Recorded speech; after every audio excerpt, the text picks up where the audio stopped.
And we're back. Lateness is greatness. Thursdays, I have the pleasure of being joined by Jessica Black. She knows Arsenal. She doesn't even go by that anymore, but she does know Arsenal. Subscribe, do all those things, man. What are you saying? You were late. You were late. I started the stream late, but you were late. You were late. I had to snitch on you. I had to because I get the blame all the time. You were You was late. late. You was. I started it late, but look. At 2 minutes past, I was here waiting for just folks, not me this time. I don't know who's paying the fine. Ain't gonna be me, man. They're blaming me. They're saying I'm walking back from the shop and all of those things. But yeah, on a serious note, subscribe to Jess. Make sure you're doing all of that. We've got a lot to discuss, man. You know, we got to talk about the title race as we always do, Jess. We've got to speak about Brentford. Probably got to touch on Kai Havertz. Got some other bits and pieces I want to ask you and utilize your thoughts for. But actually, yeah, one thing I rate about you is you're very articulate with the way you convey things. And like myself, you kind of like comprehend football spots, like wider discussions in it. I have to bring this up because I've spoken about it. I'm sure I saw a video of you speaking about it, but I'd love to hear your thoughts. If my screen would actually, can you see what the hell's going on here? Yeah, man. What do you make of this Eni Aluko stuff? She took off her glasses, getting serious. No, I can't see out of them because they're super dirty. Anyways, yeah, like, listen, I did almost an hour-long deep dive on this because I felt check that out. The situation with her deserved, especially because there was so much information out there. There was a 4-hour podcast done by the 90s Babies podcast. Shout out to them. They did a really good job with it. And also the BBC Women's Hour interview is still up and you can still go and listen to what she actually said that ignited this entire thing.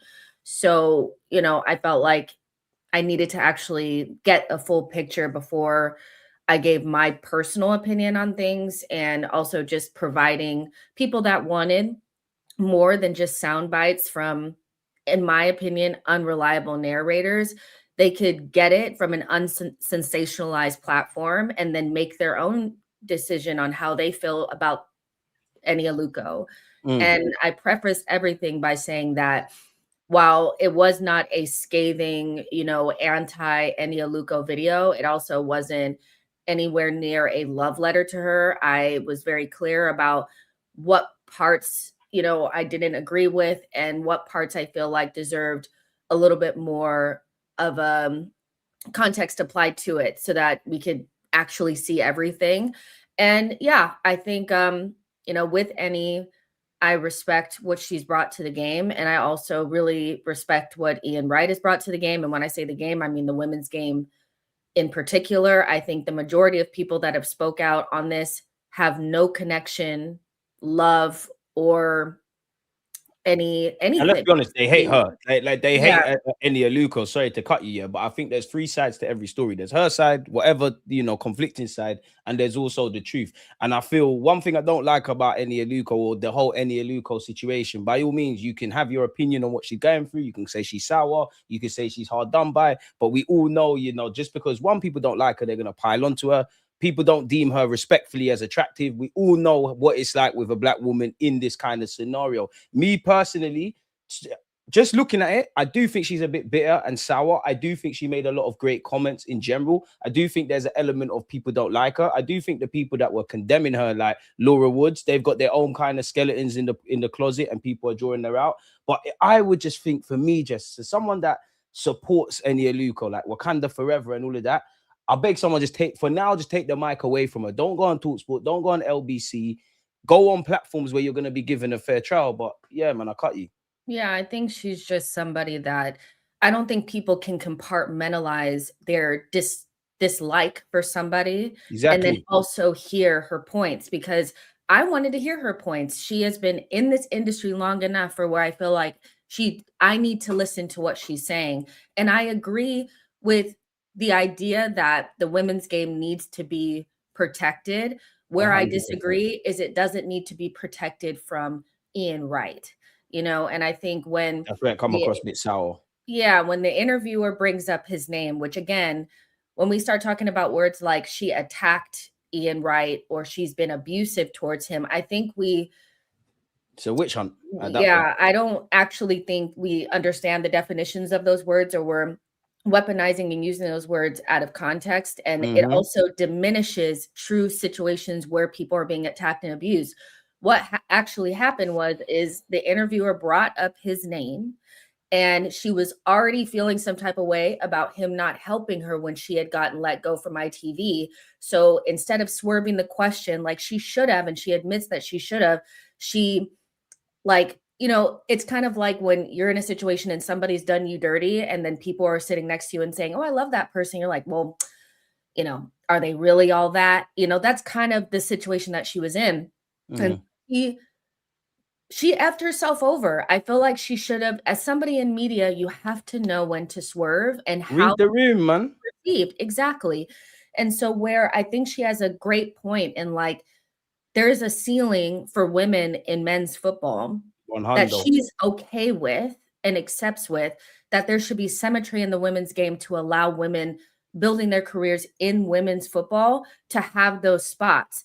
Where I think most people disagree is that Ian Wright has authentically gained proximity and experience and love and all that stuff for the game. So he's not the right person to use as this example, but you're using him, or you're okay using him because your unique kind of experience with him has not been one of positivity. Yeah, like, just for me, she sounded a bit like, I hear it, but one, you know, we got to remember this is a political landscape. Yeah, like, it doesn't matter what like industry you're in. Unfortunately, we don't live in a world where if you're good enough, you get an opportunity. It's kind of who you know. You navigate the space as a black woman, or as a woman, as a black woman, as a fan, as even probably being an American looking at the English game. There's all the nonsense that comes with it. Obviously, I'm not a woman, but I've kind of got certain things. This is us kind of at a lower level. She obviously understands this to a degree. And I was sat there and thinking, bit like what you said, even if you're right about Ian Wright, read the room. He's loved by everybody. You're not. People are going to take his side. He is one of those individuals that if you found out someone had a problem, you're going to think that person who's got a problem with him is the problem. And I was with her generally, like, okay, people don't have to think she's the greatest pundit. They all drop. And I actually think that is irrelevant. That's what I'm saying. That's what I'm saying. It's irrelevant. Yeah. And then she lost it for me. Yeah, she lost it. Sorry to cut you, Jess, but she lost it for me when she said something along the lines of being right, like, I expected him to help me and did it. I hear it, but you can't expect any stranger, much less in this dirty industry that we live in, to help you, really. Yeah, so I understand. and I agree. That's where it's sour for me. Yeah, and I agree. I think, you know, I mentioned this, that, you know, there is an element of people of color feeling, some people of color feeling like we need to help each other. And as I personally, I do kind of, that's how I operate. I do not begrudge anyone who does not live by that, you know. So I don't think she can feel like because she would help someone that he should. Same thing back. Yeah, exactly. And I also mentioned that I feel like for Ian Wright, if, you know, I don't know him, so I'm just using my, you know, what I know of him and who he's shown himself to be since I've seen him, like, you know, he's a figure in the Arsenal community and beyond. Everyone's favorite uncle. Yeah, if he didn't help you to begin with, and then also he didn't accept your apology, there has to be some context missing that you did not give, that because your relationship must have not been that great. It may have been cordial. He doesn't have to accept your apology. Yeah. No one has to accept anyone's. Yeah, but also I feel like nobody has to accept your apology, but also to not accept it in public, to me, is that's very, very, very significant. You cannot accept somebody's apology. Exactly. You cannot accept it in private. You can ignore it, or you can accept it in private. To not accept it in public, to me, is a sign that there's more there. There's more there, you know. So I'm leaving space for that because I only got the context from her position. And so I wanted to at least give that the benefit of the doubt. But I'm 100%, like, I am like 99.999% sure that there is something missing, and we'll never get it because Ian will never speak on it. There's something else there. There has to be. There has to be something else because, again, like, I just think Ian Wright might not like you. You might have, like you said, you know, like, even Arsenal fans, you know how Arsenal fans are detectives. They're bringing up Ian Wright's videos supporting the women games from the 80s or 90s. He might genuinely be hurt. He might not just forget. black woman, black man, white woman, white man. He might not just like you. He might have done him dirty. You might have thought he's getting at your character. So that's why I understand not accepting his apology. I'm not sure where I stand on the not accepting it in public thing, because I understand it, for the greater good. There's witch hunts and things like that. And let's be real as well, yeah. Even the whole, if she's a terrible pundit or a great pundit, that's irrelevant, because there's many other pundits, man or woman, that we think are great, we think are rubbish. They're still on TV. It's not really fair. But we all know, if you make a mistake or I make a mistake, we're going to be held to different kind of standards. So I understand accepting her apology in public, it helps everyone, quote unquote. And I also understand not. And I also understand, if you don't want to do something, don't do it. Me personally, with Aluko, I again, you're American, so again, it's more me being a bit ignorant. But I just feel like America, there's a spot for everybody type of thing, especially even if somebody said Aluko was the worst thing in the world. Yeah. I just think in England, when it's very small, when, let's be honest, TalkSport, LBC, the people you're sharing these platforms with, like Simon Jordan, they don't give a monkeys if you're right or wrong or seeking the truth. They want engagement. They want views. They want to villainize you. I personally think she's just got to go America or Africa or something, or just come out the firing line. And I wanted to ask you as well, yeah, obviously you don't work in PR or anything, but like, as you said, she went on the 90s Baby. She's been on LBC. She's been on TalkSport. She went on BBC. She's been on several. If you was obviously her PR or a close advisor, and you knew like in the week she was going to do X, Y, Z, and you could see like from the first one, it's a bit mad. What would you have advised her to do, and how would you advise her to go about this? Because me personally, I genuinely feel like, where's your loved ones? Like, someone just tell you, for now, just step away from the mic, or if you're gonna have these conversations, don't go on these platforms, because they don't want to hear you out. They don't want to hear you out, man. Yeah, I mean, I think that, I don't know who works with her, but I do think that I would imagine that whoever works with her knows that she's not gonna if you think about the way Eni Aluko operates, she operates like somebody that does not see her gender or her race. She doesn't see any of those things. She feels like, I have caps. I've done all this. I'm intelligent. I've been in the game for 12 years. So she almost comes into a room like, listen, she comes like she's not a Black woman. Like, she doesn't feel like she should or will be perceived that way. And I don't know why she doesn't get it, but she doesn't. And that would also mean that if somebody's giving her advice, she's probably not going to take it. She's not going to hear it. Yeah, she comes off like somebody that's very lacks self-awareness, has a lot of arrogance, and in that way. And so where somebody that's not a person of color and is probably not a woman, a lot of these situations would have been totally different. And I don't know why she's not locking in on that. She seems to understand where in some ways she kind of see it, but then in other ways it feels like she just completely ignores. So I don't know if I know somebody's working with her, she ain't listening, and that's just what it is. She's Eni Aluko. She's always been this way. I've never known her to be any different. Exactly. She's been on my TV screen for 10 years, exactly. So I've never known her to be different. And she's got credibility, and that's what I mean. Well, I agree with the logic, because she said, I didn't watch like the full thing, but I watched as much before it became a bit tit for tatty and annoying. She was saying like, I've got to be all right, because these same, I don't know, I'm just saying random examples, Ian Wright, Rain Rooney, insert, fairly decorated lady that's been in the game and now a pundit. I've been on these platforms, so I must be all right. I agree 100%. I don't agree with what she said about Arsenal are bidding for Declan Rice for no reason and all that kind of stuff. Yeah. But people are using that as a stick to beat her. I don't even care about that, because she's not the first nor the last that's going to make those terrible shouts. I just think I think it reeks a bit of entitlement. I do think I feel a bit like, I agree with what you said about the lack of self-awareness. I think like she tries to play a bit both sidey, if that makes sense. Like, it's not that, again, where this is a civilized conversation, Black woman, all that kind of stuff. But it's like, on one hand, you kind of want to absolve yourself and lack that self-awareness, and then you kind of want to bring it in. And that's where I get a bit annoyed with Eni Aluko, because it does have shades of that, yeah. But there's plenty of Black women that are facing prejudice, that are facing sexism, that have to deal with these things. Not saying she isn't, but that's genuinely what's cock blocking them.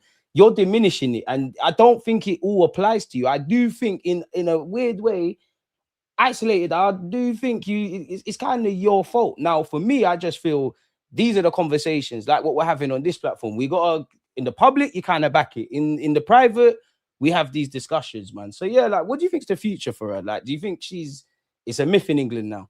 Well, I mean, Because it is a small she's kind of thing. already announced that she's not going to do punditry in the UK anymore, or Swear. she's gonna exit from the media. Yeah, after the Simon Jordan interview, that came out. So, I think I don't know what the plan was. I actually did not have an issue with her going on a 90s Babies podcast No, that was cool. and them asking her questions and her answering, because essentially nothing new came up.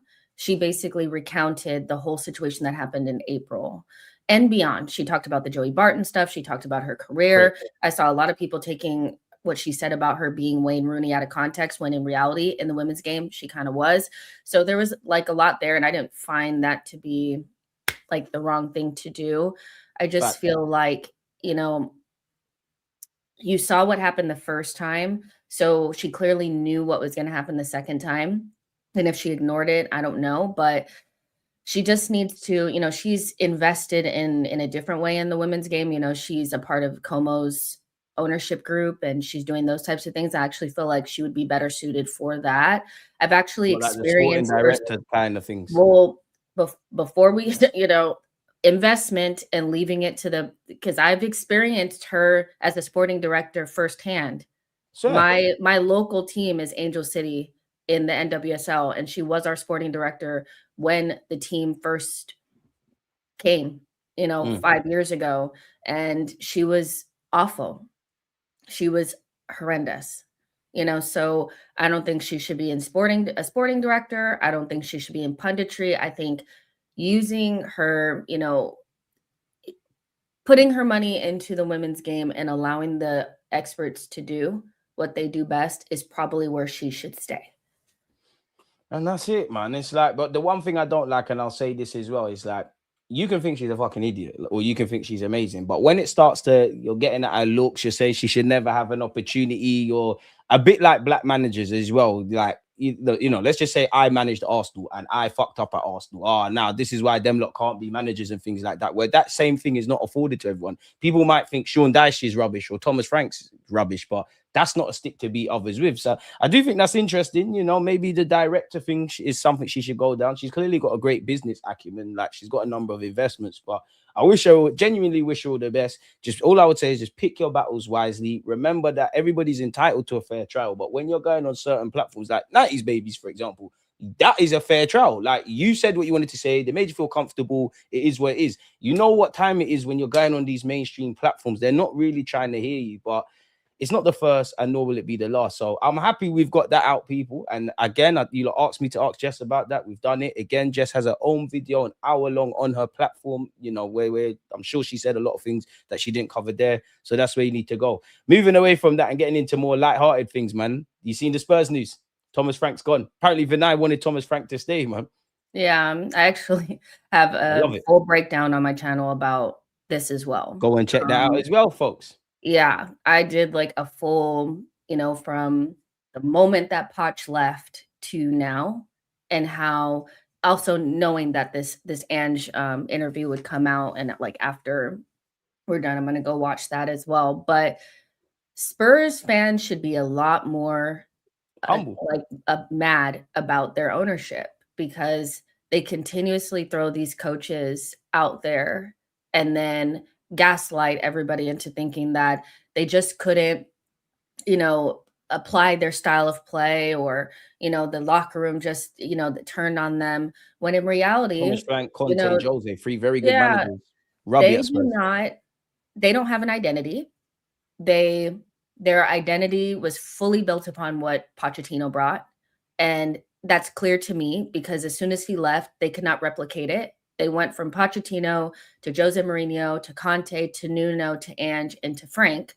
They don't know who they are. Ryan Mason in the cup final as well. Yep. They don't know who they are.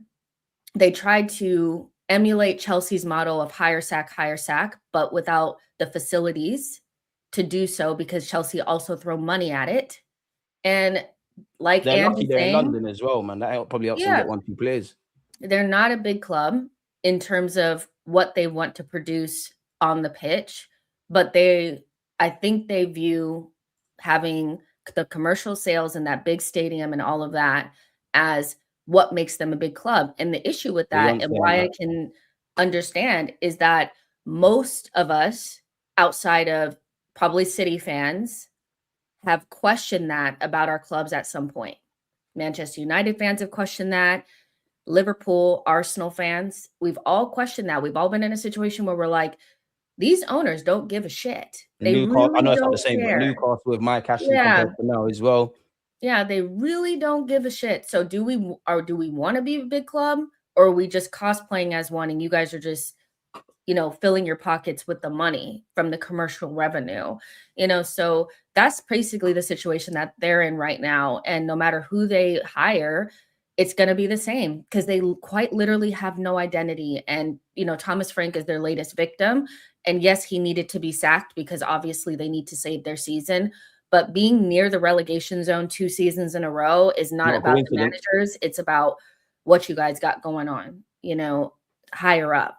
Europa painted over cracks, and great way to paint over, because you ended a terrible season with Champions League. Thomas Frank, I think he was spitting, especially when he said season 2 is better than season 1. He weren't lying. Just said it there. 2 seasons in a row, they've been terrible. Conte and Jose, me and you could make a separate stream talking about all they've given to the game, yeah. But one blank mark on their CV is Spurs. So it goes back to what Jess is saying. And, you know, big up Riley, he's in the chat and he's commented. I do think Spurs fans have been critical on their owners. Nothing's changed. And what people forget, yeah, is they've had a couple of different sporting directors. I always look at Spurs and think they're a bit inconsistent with their transfers. It's like sometimes they're trying to go for the household names and they either get them or not. Simmons, Kudus, been rejected for Bear. They still kind of doing, going back to the early days when they bought like John Bostock and players like that, trying to buy the young British players. And I don't think they're a big club. Of course, I'm Arsenal. I'm going to have bias, but their relevancy is checkered to Arsenal, isn't it? Like, it is always that kind of Arsenal thing. I don't even know I hear the clamour for Pochettino back. Obviously, that's not happening until at the very earliest after the World Cup. But that's not going to bang. Yeah, when we have when you go back to an X, does it normally bang? I don't know. Yeah, but, I mean, it doesn't. But, you know, listen, Arsenal fans, we're superior and we will always be. But at the same time, it's not like when we were going through the Emery era and beginning of Arteta, people were not revising history on Arsenal as well. That's just kind of what happened, you know. Also, like with Arteta versus Wenger as well. Arteta gets praised for stuff Wenger was doing. Yeah, I feel like that's just normal. And seeing them do kind of like the similar thing that almost all fans have the same issue, is that you're stuck with your owners. And unless there's no butts in seats, it's going to be really difficult to get them out. And so when you have bad owners, it almost becomes like something that you have to accept. So it's the fans' club, but they don't have the ability to change things. So it's a tough situation to be in, because then you just kind of cave in, you become empathetic, you start just going, even though you're watching shit every week. It's tough being a fan of a club that has shit owners. Like, it just is. Because how do you change things? Because you can't force them to sell unless you stop going. But so many people are going to continue to go. They're not going to stop going to their club. They're not. And you just said it there. Like, that's why it's not that the protest thing is dead. And I think football mirrors society. It's not that I'm against protests and people speaking, but protesting and kumbaya in any like, anyone could pick up a history book. Nothing revolutionary. Nothing has changed with just please stop. Something else has to give. Relating it back to football, it's like with the whole Kroenke out things. Now, granted, because I always put myself in KSE's or the chairman's kind of eyes. If I'm inside the Emirates Stadium and I'm seeing people protest, I'm simply going to shut my blinds. You all got to go home sooner rather than later. You all got to go and look after your kids. So you're kind of damned. Also, I do think people look at social media and think it's reality. Just because you see someone getting 100,000 retweets on Twitter, it don't mean 100,000 people are going to be rolling to the protests and whatnot. And it's not just one day. It has to be consistently. As you said there, bums on seats. Unfortunately, and I'm not criticizing football fans in this country that, you know, love football so much they want to go, or they don't get the opportunity to get tickets, or fans from other countries that, you know, I don't think it's necessarily wrong. Let's just say I live in America or somewhere and I'm an Arsenal fan. I've come to London, I'm on holiday, I can't necessarily get Arsenal tickets, or I might Spurs have a game, I want to see what it's like because I've watched it on TV, I want to see what the ground's like. I could go to the game in it. I don't think there's anything wrong. But I think that's what cripples things. You give up your season ticket or your membership, millions are going to be fighting for that. Exactly. You don't go. Tourists either from the country that you're in or abroad, that's gonna happen. And I just think football, I do think it's very different because I do think there's a lot of variables that us as fans we can't always comprehend. And I do think we all want our clubs to be like Real Madrid in it, but also like I don't think these football clubs care. It's a commercial thing first. It's like obviously the results is what made Thomas Frank have to get cut. But again, fans, Sky Sports pan to it all the time. Fans are busting out. There's less bums on seats. Like Man City is the only team that there can be no bums on seats and people are not going to leave jobs. So you made a throwing comment about that, and I make you right. Like, and even with Thomas Frank, obviously on the coaching front, management front, that kind of stuff, it happens at football clubs, innit? Like you might not have been the fit, but his stock has taken a hit. This was a guy that was up there, like people might say Areola now. If somebody leaves the top six, he's going to go become the gaffer. Why is his stock taking a hit at a club that have problems above? And also Brighton, because Arsenal couldn't do it, Spurs couldn't do it, Liverpool couldn't do it, City, Chelsea couldn't do it. They could not lose their Thomas Frank in that example. You couldn't lose a star manager.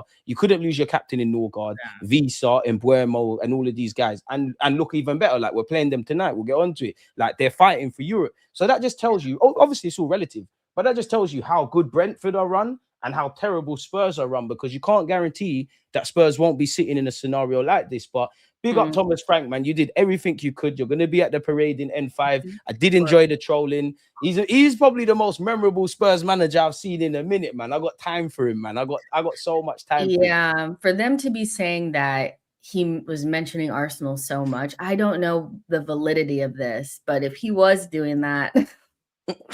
But is he wrong though? Because when you remove the North London, oh my God, we hate Arsenal.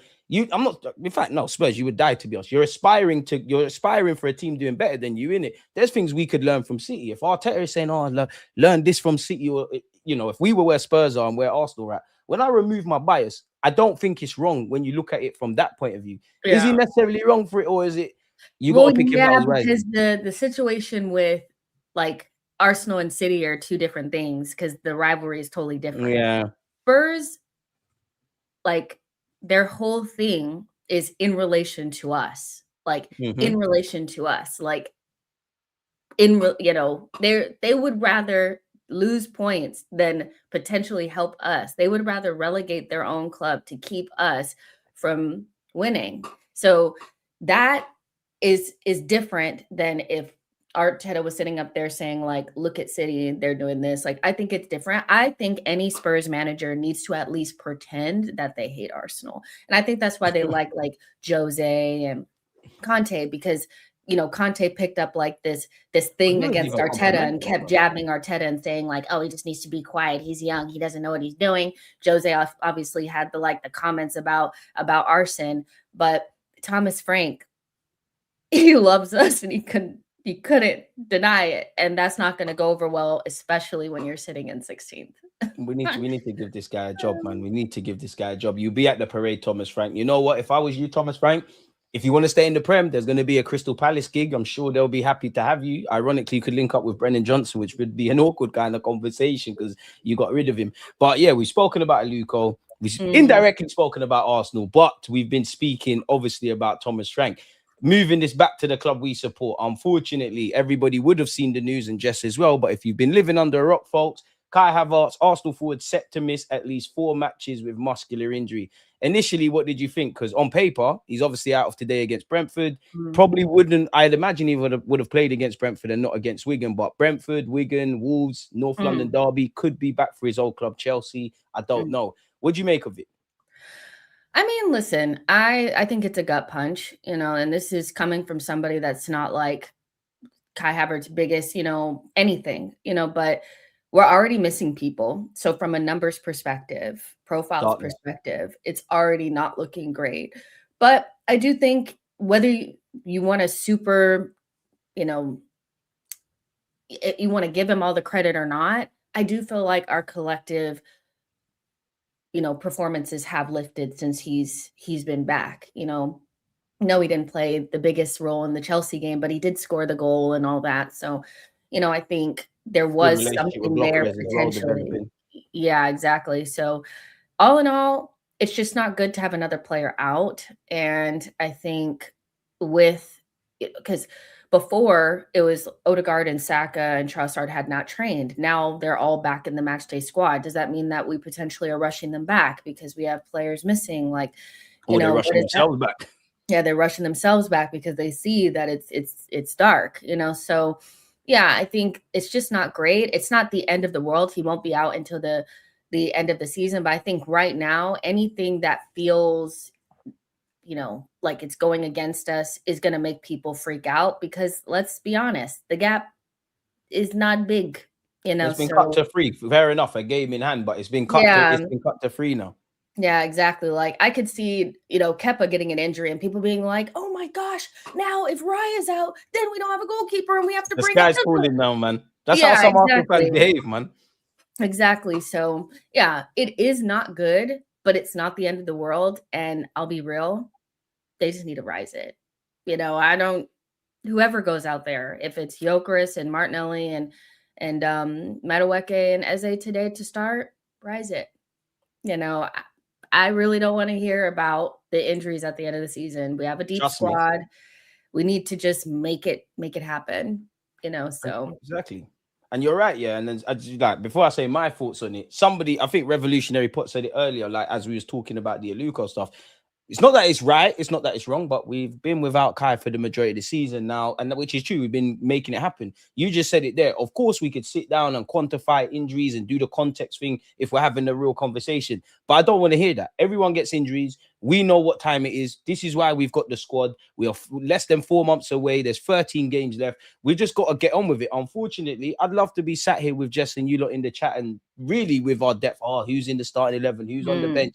That, we got to sell this one and do this and that. Unfortunately, bodies drop like flies. And only Kai Havertz and Arsenal could tell you. Did he rush himself back? Did he rush himself back? Are we being a bit more careful? I don't know what's going on. Is it the medical staff? Is it a bit of everything? Because I do think when we talk about injuries, yeah, a lot of people focus on the gaffer and the medical staff. And it's not that it's wrong, but sometimes the players, because there's 3 sides to it. And it's one where I wish I was like a fly on the wall, because if I'm a manager, the medical team are going to tell me everything. They might sit there and say, he's passed all the tests, but we think he's got a bit of a knock. Obviously, I'm the manager. I'm thinking about 3 points, for example. The gap at the top's been cut. We've got Brentford, Kai Havertz and Gyökeres. It's a good developing new relationship. I might look Kai Havertz in the face. Bearing in mind, yeah, this is like any other job.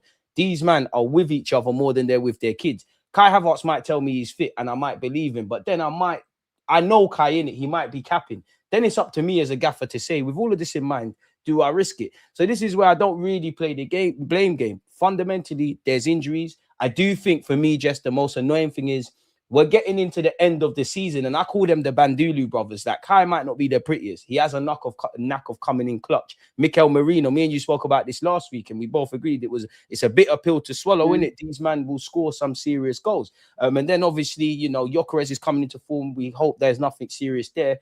It's just annoying because I don't want to make it about this guy here, but I love Odegaard. You do as well. We sing his praises, and he'll probably. In fact, before we get into that, do you think it will be an Odegaard backing thing, or do you think he will go Eze? I mean, Odegaard just came back, so it'll probably be Eze. But hamstring, no. At the same time, yeah, Odegaard just came back. Like wasn't even in training yesterday, so I think they've probably rushed them back, or they've rushed themselves back to be available. But listen, with all the talk about Odegaard, if this is Eze's chance, he needs to take it. I'm kind of at the point now where, you're getting chances, so you need to take them. Can't keep blaming people that aren't playing, so I don't really know. I saw a lot of people saying that we're better without Odegaard and Saka. So if we end up playing without them, I want to see that, so at this stage, it's like, you're probably going to get a chance and you need to take it. Because even if he doesn't start today, let's say, but Kai is out and Marino's out, he's going to play against maybe Wigan or somebody else. So I reckon he starts at Wolves with this now. Yeah, he's started at Wolves. Maybe even 2 starts. I'm really at the point now where I'm like, I don't really care. I don't care. The player against this player that, if you're not performing, then you're going to get taken out. You know, even Odegaard's not playing at times because he's not playing well. So it can't just be Eze should just get a million chances without doing anything. Because I thought that Kai gave more than he did in the limited appearances that he had. So when you get the chance, you need to perform, because I'm tired of hearing, well, Odegaard's not doing this. Odegaard's not playing. He's been injured, you know, so you need to do off the bench and did bloody good against Luton and whatnot. And, you know, even that, you know, I always say to you, Jess, when we have that conversation, and I always say at this point this season, yeah, isolated to the Premier League, not Europe, what's been the best performance or the one I've been the most proudest of the boys? And I think 90 minutes on average, it's obviously for me, it's obvious it's Newcastle, innit? It's not just the starting players in which Eze started, and you want to see that on a consistent basis. Odegaard had an injury, he came off the bench, he was sourcing, he was doing whatever. Unfortunately, we got a lot of hot and cold players in it. There's very few players that kind of maintain their form from August to May. You're a villain one week, you're amazing the next. As long as we get over the line, who cares? Beyond the obvious, what annoyed me with Kai's injury is what you said. Like, other man, Odegaard, Eze, you're not doing the business. Kai is not the prettiest of footballers, but him and Gyökeres, great relationship, good run of form. I think it provided something different for the opposition. It just sucks. Big up hand of Arsenal, because he said that, you know, unfortunately, Havertz has a hamstring knock. Odegaard's completed a full session. I think maybe I'm a bit naive. I know if he is going to push it, Arteta would for someone like Odegaard. I don't think he'd be on the bench. What jars me is Kai's out. Marino has played in that role, is obviously out. I think when you isolate Nwaneri going on loan, I know people are going to go, oh my God, De Zerbi's been sacked and all of this. Not that happens. I understand in isolation Nwaneri going out on loan, but it's annoying in that you let man go out on loan. Now there's kind of injuries, and we're at that part of the season now where collectively we've been doing our job. But a couple individuals, as you said, need to rise it and just do what they're needing to do. Regardless of who's not there, we need to get the job done, because I do think Arsenal fans and football fans, we do this thing of the players that are not involved are always the answer in it. Like, bearing in mind, there could be, like, God forbid, we could lose to Brentford today and we're like, oh, yeah, you need Odegaard. But there could be that very identical game either in the future or in the past where Odegaard might have started, or whoever started, and we're saying, oh, what happened there? So we just have to get on with it, man. We have to get on with it. Do you think there could be a change as well? Just like, is it going to be Eze, or could he go with like bringing Norgard and you got Rice, and it's not the same role, but Zubamendi, we say you kind of do the creative thing, maybe Rice, we kind of go back to that with you. I don't know. Well, I don't know. I feel like at some point you need to, because it feels like Eze is like kind of the last option in that position. And we're there now. So if you manipulate the situation to make it such that like he isn't even in, and you have Norgard in all of a sudden who isn't even making matchday squads, I think that sends a really weird message to somebody that we spent 68 million or something else on, you know, in the summer. I think he just kind of has to play him at this stage. And, you know, what I'm really looking for is for him to make himself undroppable. And I feel like that's probably been the conversation that's not being had, is that, yeah, well, you know, this person isn't playing well, but Eze doesn't get a run. Well, no, you don't get a run. You need to earn it. And I feel like most games, we feel like you have to squint to really give him, like, he needs to make himself so undroppable that when Odegaard's fully fit, it would be a crime to not play him, because no matter, I know you guys don't like to hear it, but we're talking about the captain of the club. Whether you like that or not, you're going to have to really like for Arteta not to want him to play. So he hasn't done that for me. So or force Arteta to play you both in the side, because we spoke about like when they have been together, not much, their relationship could be something decent. Yeah, you have to force it. And I don't think he's done that. I think anybody that is being honest can say that he's had more anonymous performances than great ones, you know? So if he gets the opportunity, he needs to take it. And I'd like to see him make himself undroppable, because we need something. Like watching Man City and watching Semenyo make his like presence known. That's what they bought for about the same amount that we bought Eze for. Goals, man. We should have got some. So it's up to some of the players to really step up. And that's everybody. But I feel like when you bring in a player, that's the whole reason why Eze was brought, was because Kai got injured, but also ironically, he's a difference maker. he's a goal scorer. He's the person that, beats Man City to a trophy, right? He makes that happen. So I want to see that, not squinting to see, oh, but he passed this ball one time. Like that's all I'm saying. If Kai is doing more of that than you are, this is where we end up. Where we end up. Opportunity today, actually, because this would be a big test. You're playing a team that's lost twice all year at home. They're a tough physical team. They're well drilled. They're buzzing as well. It's set pieces and dead balls. Two great teams at that together.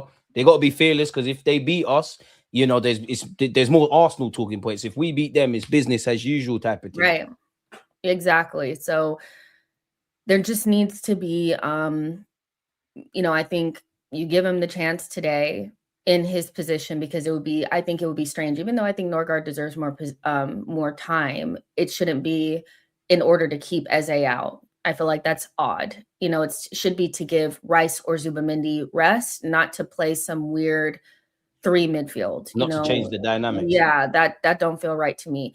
But let Eze play today and see if he can rise it. It's as simple as that. Like, obviously, I can't ask Odegaard to be Eze. I don't think you're a talisman like that. I can't ask Eze to be Odegaard. I don't think you're as pretty as that. I do think it's difficult when you haven't been given certain luxuries afforded to Odegaard for you to shine. But at the same time, there are a man like Trossard, whether he's played 2 minutes, 3 minutes, he's taken his opportunity, and Eze hasn't done that, on a consistent 90-minute basis. For me, the whole 90 minutes, or I can't even remember, but the basically significant game would be Newcastle. You've obviously shown it in moments. Great assist against City, done your thing against Bayern, hat-trick against Spurs, scored against your old team. But like you said, we're squinting, and I actually think the wider conversation for my attackers generally, I think I'm doing that. Like, if I'm completely honest with you, big up. We'll talk about your Chris. You're finding your form, but Lord knows, me and you have done many a stream about that. People are onto Saka. Trossard, you've been probably our best attacker in its totality. Martinelli, been up and down, been doing your squad thing. You're one of the players we can kind of leave alone. I need more from all my attackers, because let's be honest, not too many of you have done it on a consistent basis. As you said earlier, and it made me think, fucking hell, just like, as much as, because I'm like you, it's like I'm not the biggest Kai fan, but he's been a breath of fresh air. But when you said what you said, I thought, fucking hell, Jess, that's a shout. Because I sat there in my head and mentally thought, Kai actually ain't played that many games. And I think by default, you've shown me a lot more than certain men. And that is where we need to kind of erase that. You know how I feel about Kai. I never wanted him to play in the 10, but I had to be honest that in the short amount of time that he played, I did not feel like I did not see him.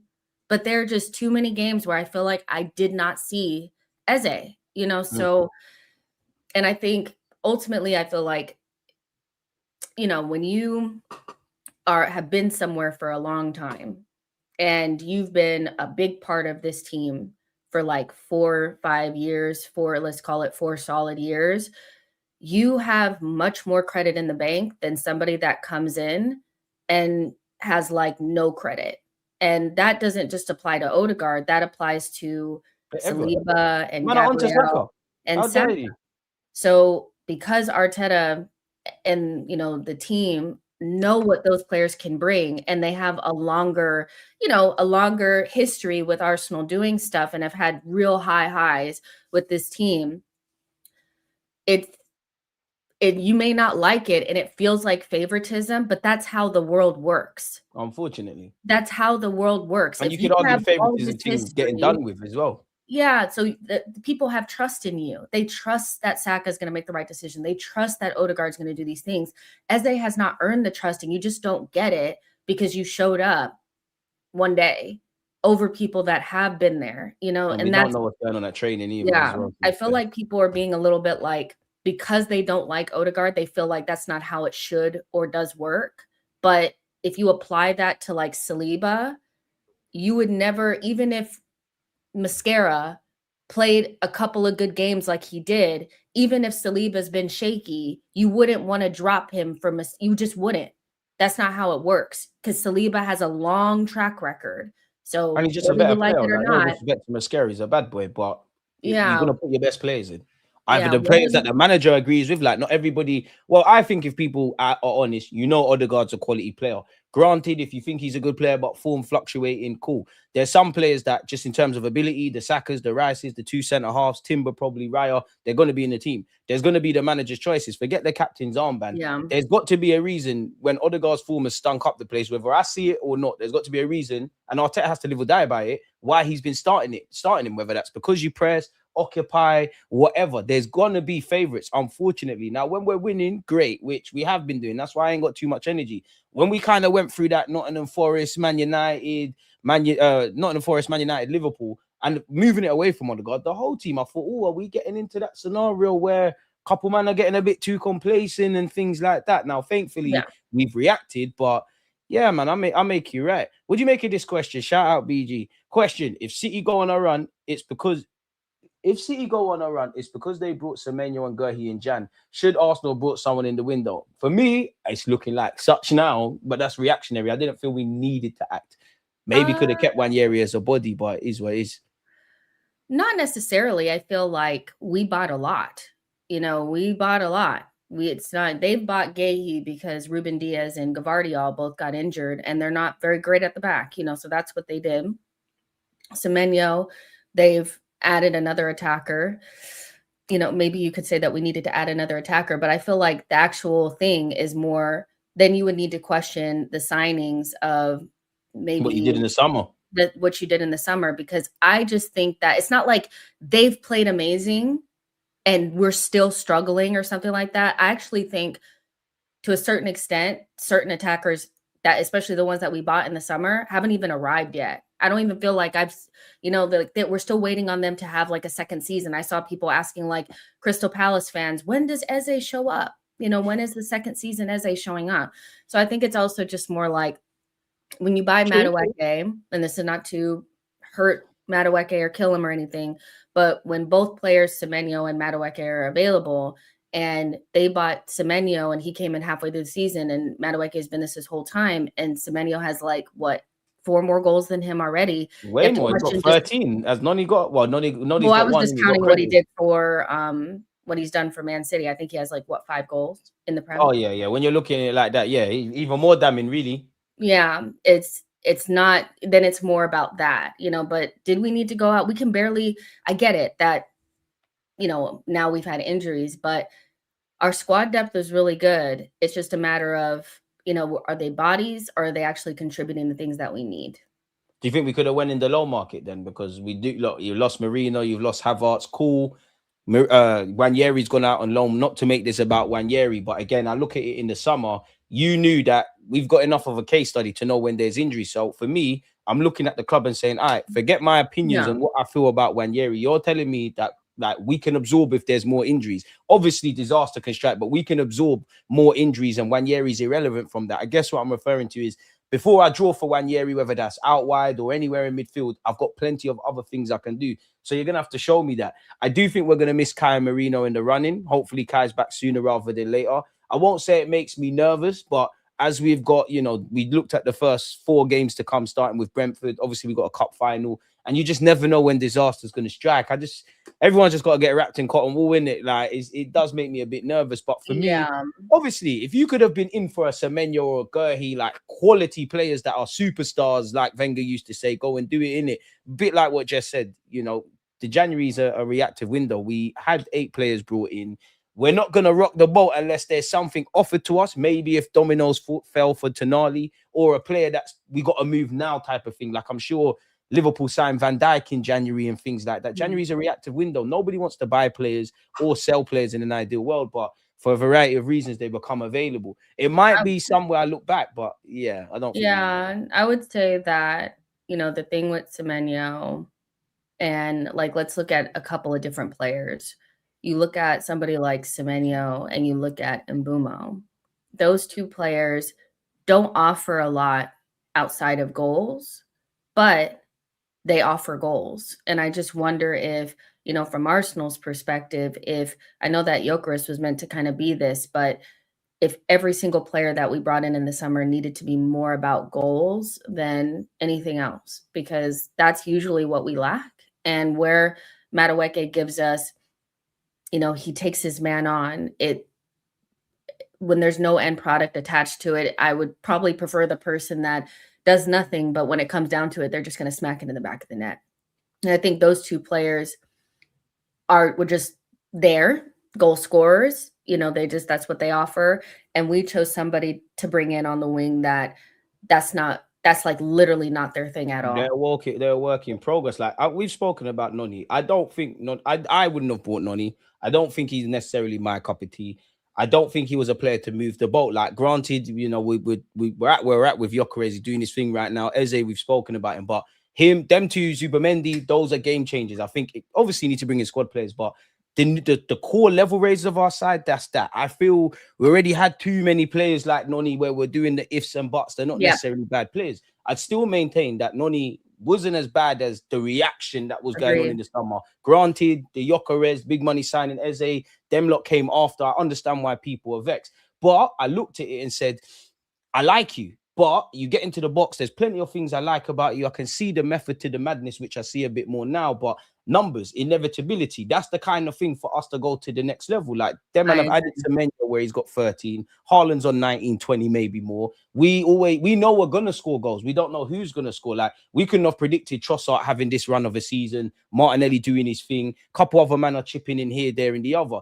But I looked at Noni in that I didn't really want those kind of, I don't want to say development, because I feel if you're going to do development, you bring in some 19-year-old from Brazil. You came here as a Chelsea player, in England international, fairly decent amount. But I looked at Noni in that, you're decent, but goals and assists is blank. But all right, cool. Arteta, I believe in you. You're a manager. You get 15 million a year. You've brought in some players that I didn't see the method to the madness before, and it's worked. I'm placing it on you.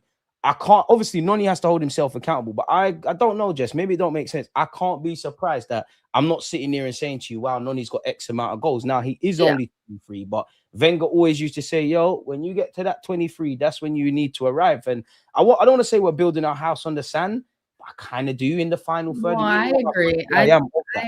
I do kind of think that we just needed to get somebody that I think our weakest point. And like, again, there's a lot of people out there that will say, yeah, but we broke our goals record in this year and look at us for XG and all that. At the end of the day, there are times where we're watching Arsenal and we're not sure we're going to score.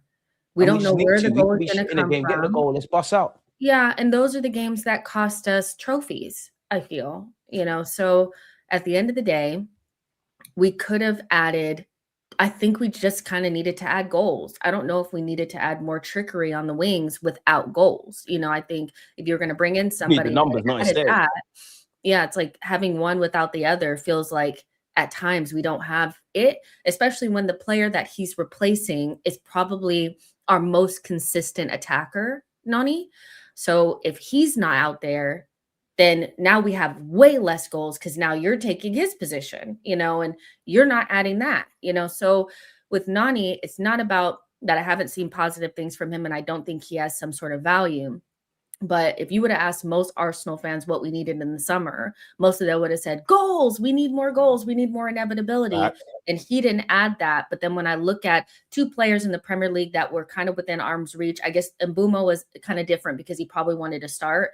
But Semenyo was kind of there, and that's all he adds. And that's all we kind of needed. That's why I kind of like Trossard at times, because I'm like, whatever you make of him, at least he's going to give us goals. And that's invaluable. You would never say, yeah, but he gives us goals. Like you would never begrudge him for that. Oh, well, I mean, all he has is goals. Like you can never shade somebody like that, but somebody that's like, they kind of just give you a little bit of twisting up people, but nothing else. It's hard to flex that at the end of the day when you're a team that lacks goals at times. And that's the thing. I'll be real. I don't think to be fair, a lot of people are shameless because I feel like with Noni, he goes for, I want to say patch subjectively. I do think match day going fans did the best thing for him. Like they saluted him, held up his name. Obviously the backdrop of when he signed for Arsenal. I do think Noni's done all right at Arsenal. Like because some people are saying, drop Saka, do all of this and that and the third. So he has to have done okay. And then I do think he creeps into those kind of periods where you're a bit annoying on a football pitch, if I'm honest. Like, I don't think he was terrible against Sunderland, but didn't really see much. It's weird because I think you've scored our goal of the season, arguably, against Club Brugge. Obviously, he scored in the Prem technically against Leeds.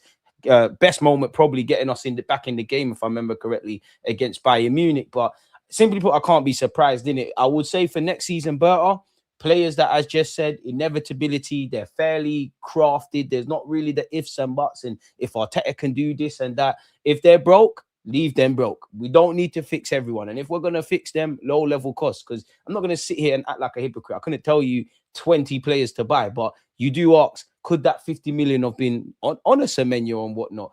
Could you have got him in the summer rather than in January? He apparently saying, I'll join Arsenal if you wait, if you come in for me now. We're not on the waiting thing. So yeah, man, I do think Noni's decent. I do see why we could have brought him in, but when you look at the lens of what, and I know we're above City, but they've got inevitability. Foden is going to chip in. Semenyo's doing his thing. Haaland, most inevitable player in the league, up there with Salah. Salah's not really there this season. End of the day, we're going to have to get on with it. And we've got players that are on a purple patch thing. We're going to have to find the purple patches. Jess is talking facts, man. We had a question. Where is it gone? Rob, where's your question? There it is. Question, Jess and DG. Because complacency can be an issue, do you think it's good for us not to get too big of a points cushion before the math makes us the winner, and better to chase or be the chased? No, I would have preferred that we won the Nottingham Forest and Manchester United game, or even the Liverpool game and the Nottingham Forest game, and that we had 4 more points and the gap was 7 right now. Because ultimately I feel like, yeah, complacency can be an issue, but I want to feel what that feels like, because I don't think we've gotten a chance to be complacent. I think we've always kind of been on edge, so no, I would prefer to have those additional, 4 points or so. But I think it's better to be chased. I think at the end of the day, you want things to be in your hands. I think Arsenal need it to be in their hands. I feel like, which it still is, at least for now. Yeah, I don't think that chasing Liverpool or chasing City in the last 2 seasons has been good for us. I don't. One season we missed out by 2 points. The next season we missed out by like 7 or 8 or 9 points. So no, I think we need to stay ahead. I think we just need to take care of business. Chasing somebody and having to hope that people play well against City, if you're not seeing how things are going now, then that's how things will continue. I feel like a lot of teams towards the end of the season will start to throw the City game because they'll feel like it's a throwaway, and it'll be more we've achieved what we're trying to achieve. Yeah, they'll just say, fuck it. We're not gonna, this is a throwaway. We'll start to rotate because we have a team closer to where we are next game. So we want to keep our players fresh. You don't want to be behind City while that's happening. We have a little bit of a gap here, and we need to keep it, because as the season goes on, people are not going to be really playing against them the way that we would want them to. We need to be in front. Straight up. You know what? For me, Jess, we've been the chasers. We've done the chasing. We've fallen short. Ultimately, it doesn't mean much to me. Of course, I would rather be like 20 points clear. And, while I understand you can't win every game, I do think there's been periods like 50 minutes away from beating Sunderland, the first half versus the second half against Manchester City, the 2 games against Liverpool, the Nottingham Forest game, like you mentioned, where I could do the coulda, woulda, shoulda stuff. For me, we're in the driving seat, in it. Like, all we can do is put the left foot in front of the right.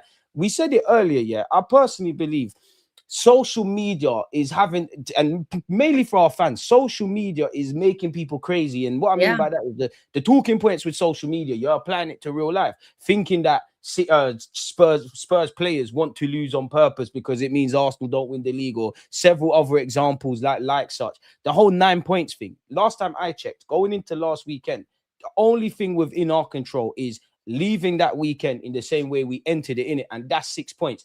Of course, I would have loved for City to lose the game against Liverpool, and in the same way, I think it's giving them a psychological boost. It could hit them in the opposite. In it, we've still got 6 points at that point. We went into this week. I don't know about anyone, but I think They must have been looking at the Fulham game like, we hope Fulham do a thing, but we know that Fulham are probably going to lose. Like, they're not that kind of team that make it, they've got quality, but they don't make it mad difficult for you. They're playing away from home. We have to, I genuinely think the Arsenal players are sat there assuming, regardless of what happens, that City are going to win every game. And that's the mentality we've got to have.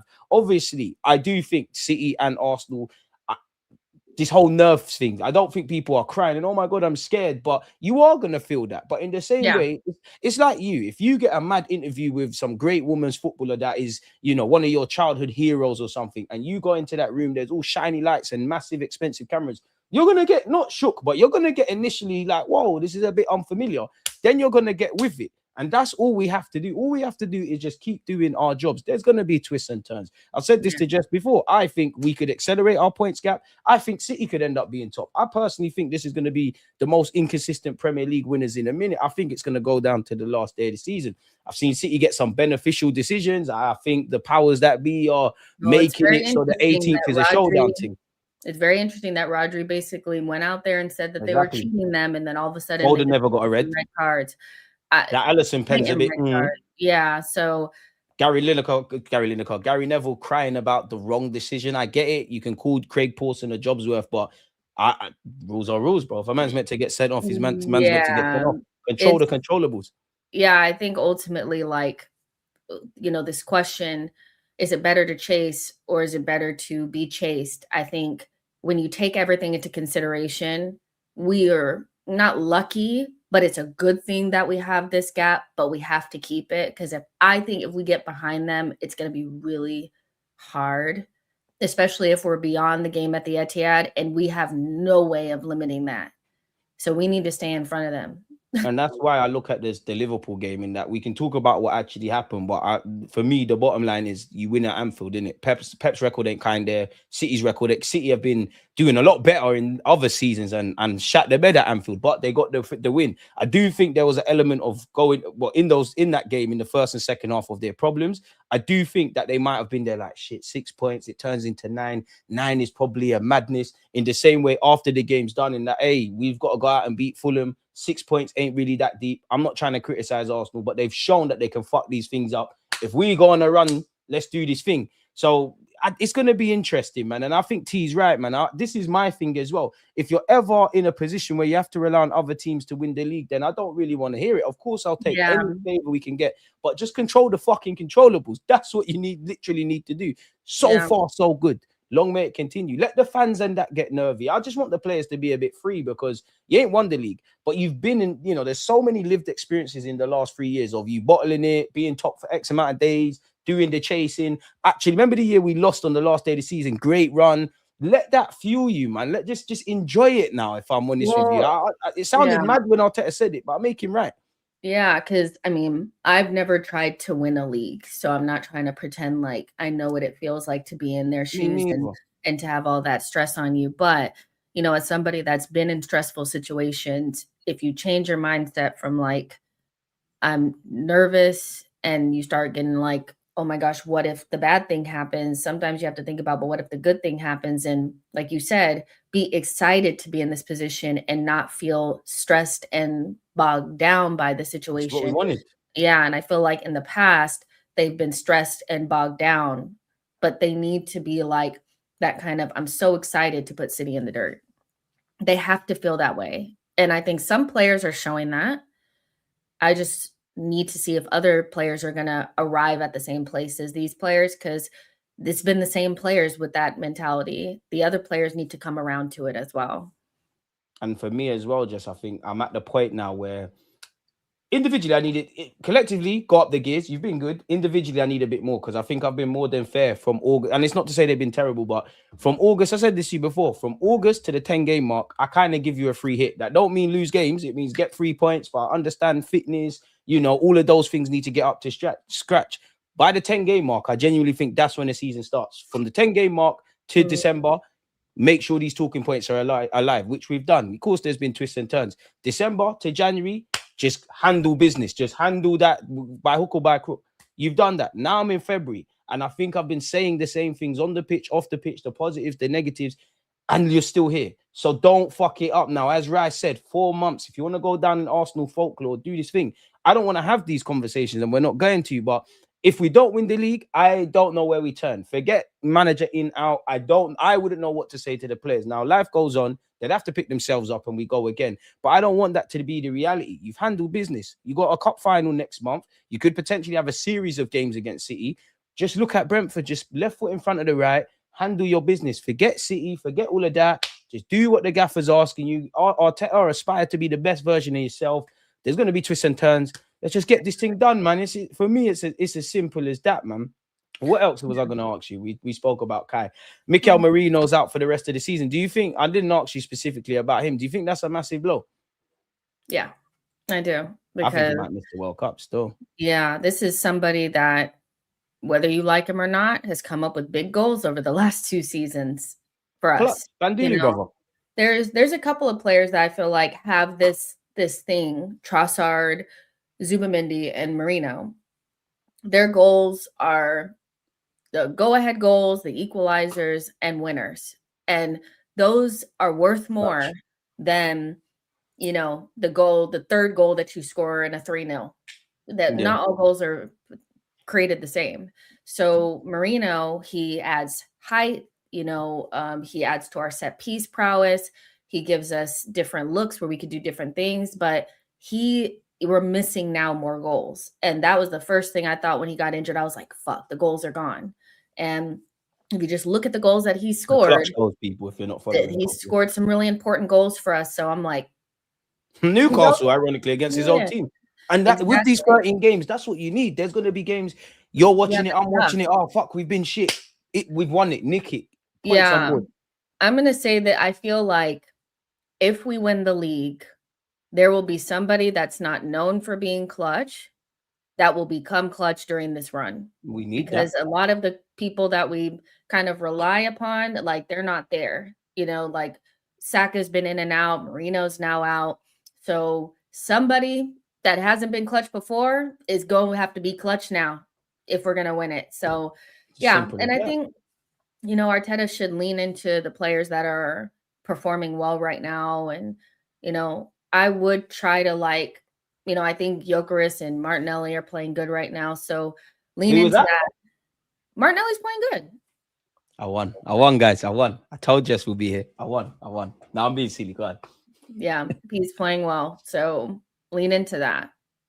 Does it concern you? Let me ask you as well. Yeah, does it concern you? Because obviously versatility, yada yada yada. On paper, there's Eze can play as a false 9. Trossard can go up there. We don't see it, but Martinelli can go up there. But Kaizen, I know we've been speaking about Kai in midfield, but he can play up front. That's now, at least for 4 weeks, not an option. Merino for the foreseeable future isn't an option. So that leaves us with a Gabriel Jesus, which is a bit, and Gyökeres, who's finding his form or found his form. We don't know if it's going to continue. Does that concern you? We've only got 2 recognized strikers, especially at the backdrop of what we've been talking about collectively with our attackers. Kind of, but not really. I think, I hear it. We can kind of play we can kind of finagle that. We can finesse that a little bit. That's probably an okay position for us. I just think, we need to figure out what combinations work together and focus on that. And maybe that's, if I had to get on to Mikel about one thing, it'd be like play players that play together well together. I think going into today, if Trossard is fit, Trossard, Madueke, and Gyökeres would probably be better than the 3 runners, because we've seen that the 3 runners is a little strange, a little funky. I think Madueke will play, but can I be honest, Jess? And I know we lose him as a super sub. If Saka's not there, I kind of want to see Martinelli right wing ahead of Madueke. Madueke kind of pissed me off against Sunderland. I'm being very emotional with that, granted. No, I mean, it should be an option. I think if Martinelli's playing well right now and he's playing better than Nani, then you play Martinelli, on the right. We have to just go with what we have. But I feel like what doesn't work is having the 2 runners and then also Gyökeres, because there's nobody to make the ball stick. So let's say if Saka is fit, he's going to play Saka. So it's going to be Saka, and then maybe it should be Trossard, with the idea that Martinelli can come in and make it shake. but we have to get the balance right. We have And to that's get the something the gaffer has to get right. Yeah. I just don't really want to see Martinelli and Nani. I think that. Yeah. Brentford are too good for that. I can't lie to you. They're too much of a smart side. The game's going to be too compact, and that I wouldn't rule it out. But yeah, I'm not really trying to see that. And to be fair, God forbid, but like if this rates of injuries keep happening in the middle of the park, we're not that far removed from Trossard maybe playing as a false nine, maybe having to do the Odegaard kind of role sort of thing. I kind of want to dip back to, we was talking and making comments about the title and whatnot. Crypto Hazard said, do you think the fact we don't have many guys who've actually won it is still a handicap for us? I don't. Yes and no. No at this point. No at this point. I think there's too much lived experiences now. Like, you lot know about the last 13 games, the last 5 games. Obviously, we've had players that have won the league before. We've still got players that have won either the Premier League or another league. And our manager might not have won it outright as a gaffer, but you've been there at City. You know what time it is to get over the line. So, and I just think it's as simple as let's just win our games, bro. Like, let's just win our games. But Jess, where are you at with that? I mean, I think that it does hurt us, but when we say handicap us, I feel like that's almost like, and that's going to stop us. I think, I don't think it means it's insurmountable, but I do think not having that experience makes it such that we have that 3-game run, in January where we just can't seem to settle.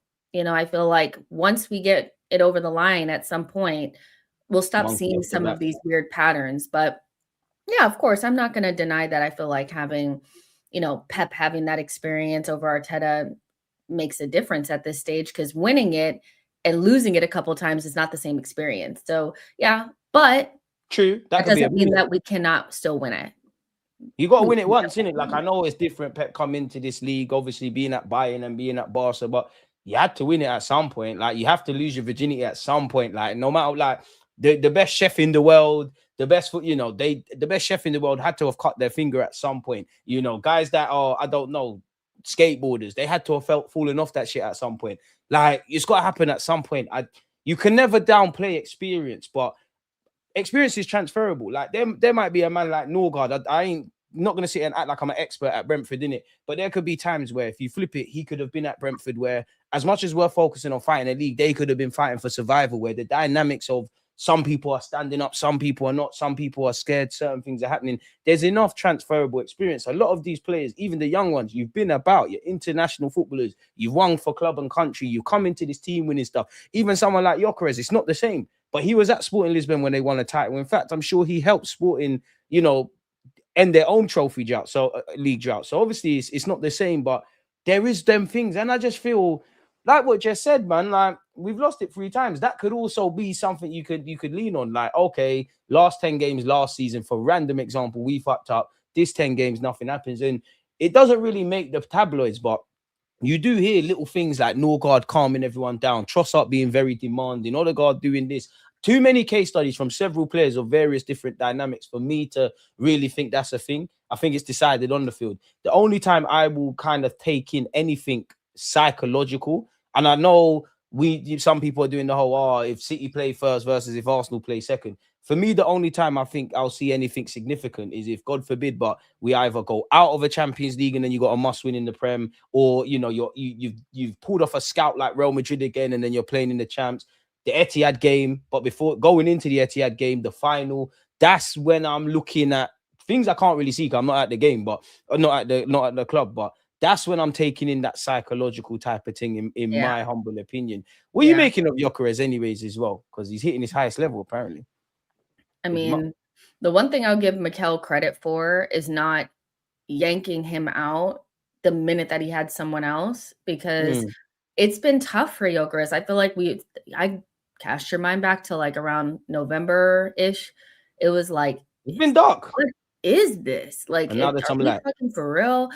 And Arteta stuck with him the entire time. So I don't think Arteta would stick with somebody that he didn't truly believe in. So, and we're starting to reap the rewards. And I just hope that he can go to another level. I still think there's another level to unlock, but I just saw a tweet from somebody saying that he's just hit a good patch. Tonight's game has got to be about feeding him, and his teammates need to be almost desperate to give him the ball. He cannot go through a game today without shooting, no shots. What happened to Gyökeres?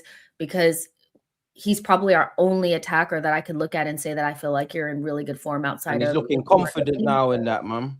Yeah. Which is a big thing. People don't deep the psychological factors in football. Obviously, we're not always privy to it, but it makes sense. If you're doing good in your personal life and you're performing at work, it's a nice environment. Other than you've come into your 9 to 5 with a big reputation, you've been headhunted, it's not really working. This is what we need. So any players that want to go or have or are currently going through a purple patch, play on that. And like you said there, give him the ball, because there is that kind of element. I know the media play on it about, they don't trust him and things like that. I wouldn't say they don't trust him. You know, Declan Rice defended him.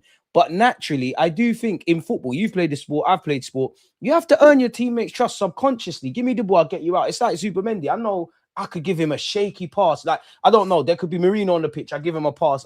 The other team take it, they go to score. I might be able to do Zubimendi dirty in a certain position, but I know he's good enough to get me out of jail. So I do think there's that element. So simply put, more confident. When you know better, you do better. Keep it up, Gyökeres, isn't it? And the first 6 months are always going to be hell for every player, even players that hit the ground running. Now I think he understands, oh, shit, this is what the Premier League's about.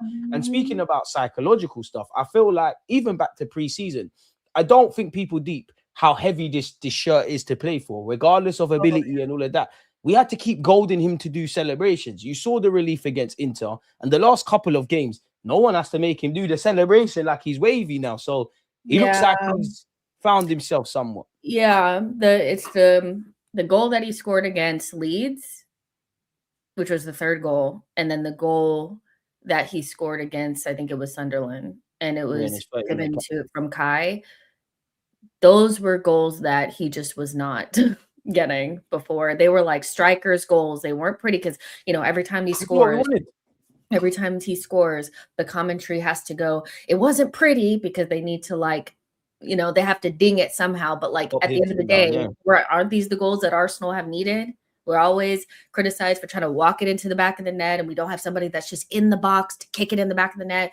Those goals are the goals that he should be scoring. So exactly, the man that can dance through the whole team, like Gabriel. Yeah, we've done that. We see that 5 times a season, if that. Yeah. So yeah, just keep feeding him, and you know, I think it's helped him that he hasn't had to play every single game up front recently. But you know, with Kai out again, it's on you, big man. They said it there, man, Jess. And my last question for you, well, Josh's question. What do you think of people who say that our fans are entitled? It's jarring considering the nonsense we've had to put up with over the last 20 years. I'd argue you've been way too patient. I don't... Let Jess take it, man. You go first. I mean, entitled. I feel like the thing is the media is putting out all these narratives about quadruples and it's Arsenal in the bag. I mean, I've seen so many people, non-Arsenal people, say, I think this is the day that Arsenal won the league and all this kind of stuff. That's not Arsenal. That's not them and all that shit. Yeah, I haven't seen, that's not Ian Wright saying that. That's not Martin Keown saying that. Those are all non-Arsenal people. Or just on a game by game, just keep losing. You're but kind then of humble with it. Time, the media can't be saying that, and rivals can't be saying that they think all this is over with, and I'm afraid that Arsenal are going to win the quad, and they could potentially. But then if we're like, yeah, I think we can, you're entitled.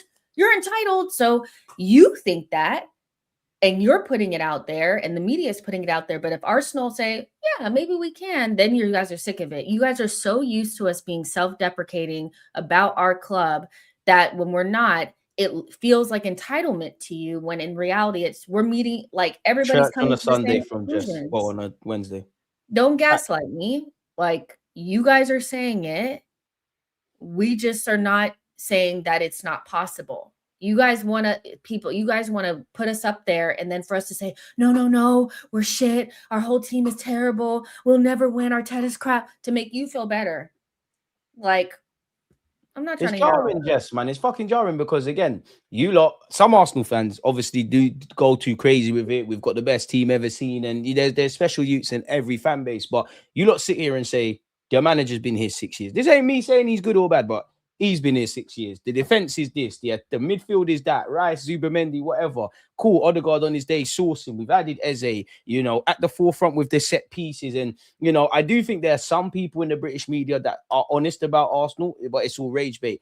Football rhetoric around the world rates Arsenal. Like, cool, we ain't won trophies, and we bring up all these statistics, and you say, oh, but if not silverware.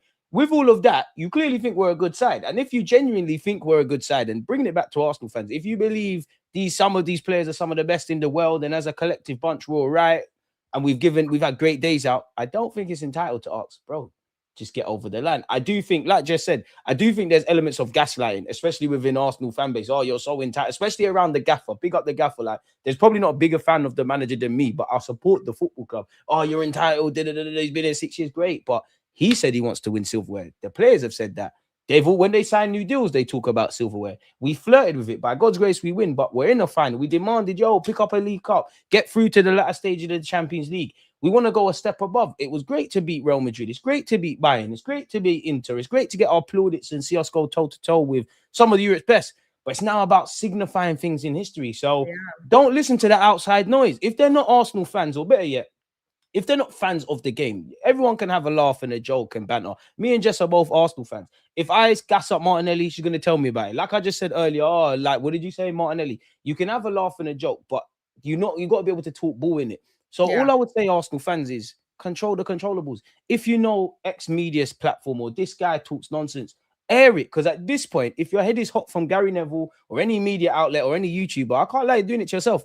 Because you know who's chatting shit. So if you're going to hear that bullshit. They need this. You guys know that the media were like, they cannot deal with Arsenal just running away with it. They won't even really be able to deal with it if and when we win it. So they needed that Liverpool game to go that way. They needed City to play first so that they could start the narrative of, because they want the narrative. They loved it. Like the last couple seasons, that has made so much money for them. So you guys just have to know where it's coming from. Why? I don't know why people care so much. It's like, because I saw somebody say, like, talking about Gary Neville saying something, and then another person was like, he said that he wants you guys to win it for 3 years. He's actually never said that he's wanted us to win it. He has backed us to win it, because if you back us to win it, then you can always say why I said that we're going to win it.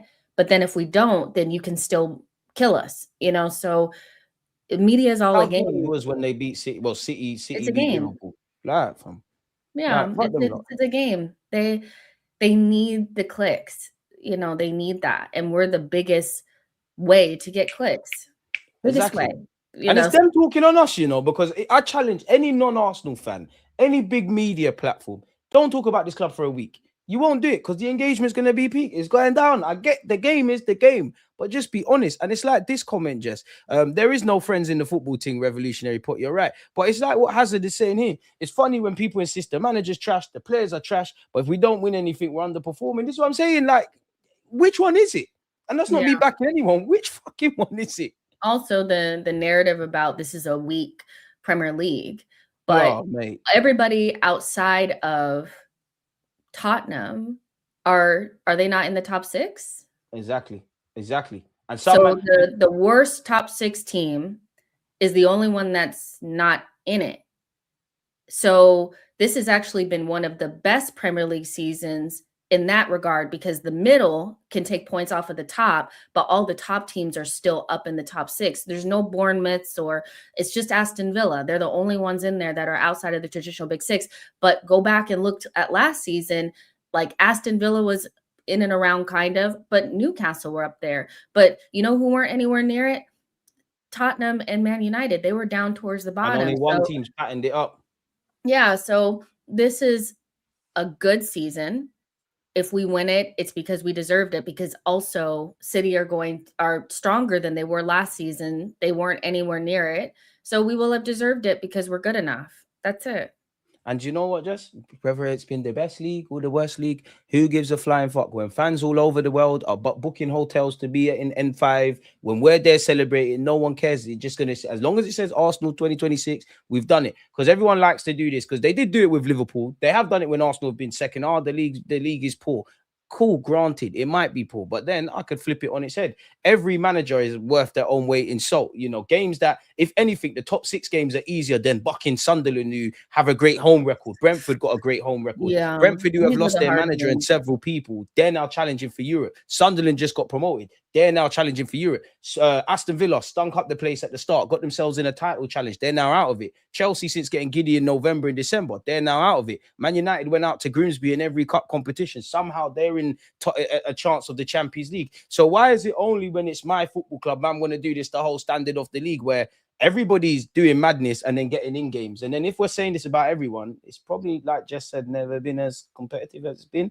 Yeah, don't let them shape your narrative, people. League. Like it's been very competitive. So yeah, I think at the end of the day, like the fans are what they are. They're, you know, including me, traumatized and emotional and stressed.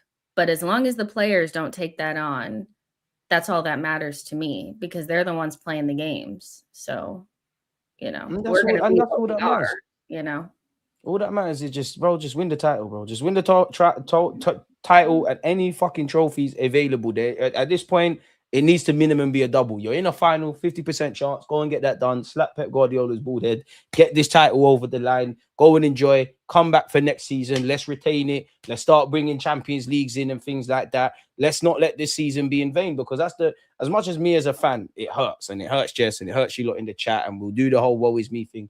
I feel sorry for the players, man, because you lot are the ones that immediately feel it. You lot are the ones that feel the highs of the W's and the L's. You lot that have been there in the end of the season when we've not done what we've needed to do. I don't want you lot to feel like that. So to end this, people, just control your emotions. There's going to be highs. There's going to be lows. There's going to be many twists and turns. Today, let's just focus on Brentford, restore the 6-point gap, rest everyone against Wigan, deal with Wolves, Chelsea, North London Derby, whatever we've got. Just my last question for you. As much as it's been a pleasure to have you, I know I said that before. Give me a prediction. I'm going 2-0 Arsenal. Yeah, I'm going to go with 2-0 Arsenal. I think it'll be a tough game, but I think we'll continue on with the way that we've been against, like, we were good against Leeds, which that's proven to be a really good win in the end of the day, and we did against Sunderland. That doesn't mean that those games didn't have, you know, it was hard. They were hard games, but we did what we needed to do. So yeah, I think we'll be okay. Just back the team no matter what. That doesn't mean you can't praise and critique and you have to act like everything's 100%. All amazing, but just do this thing, man. If you're going to the game, bring your shin pads. If you're around the world, buckle up, man. Jess, are you doing a watch along or anything? No watch along, but I'm doing I'll do my, upload my reaction immediately following, and then I have a breakdown of everything that happened between Roberto De Zerbi and Marseille coming out tomorrow. So you guys, I found some very interesting information about that. And when I tell you we've left our child with maniacs, Ethan, if you hear this, please let us know you're okay. Woo! But yeah, that breakdown will come out tomorrow, and tomorrow being Friday, if you're listening on a replay. Yeah, Friday. I can't imagine you wouldn't know that. If you guys want to just get into the drama of another club, and basically my question is Roberto De Zerbi the drama, or 100%? Marseille is toxic? Probably both. Probably both. But De Zerbi's a madman. He's a madman. He's tapped, man. People, you know what to do then. She's got a video on Aluko. She did an interview, a very good interview last week. So go and check that out. Again, I'm not going to spoil that, but it's something unique. Obviously, match reactions will be out. Go and subscribe to Jessica Black. I was just about to say She Knows Arsenal. I'm getting used to the channel change. Obviously, she's talking about Arsenal and everything in between, man. And on behalf of myself and everyone, Thursday's always a pleasure speaking with Jess. Hopefully, we get 3 points. So yeah, you lot subscribe. Smash the like button. Jess, until next week, man. Bless. Bye, guys. Bye. Why did I say it like that? Bye. I said it. I sounded all mad. Bye.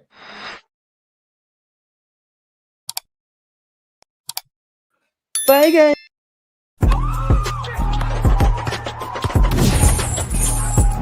Big up to the chat. Got Jess. Smash the like button. Go subscribe. She knows off. Like Aaron London. Leave it. Go.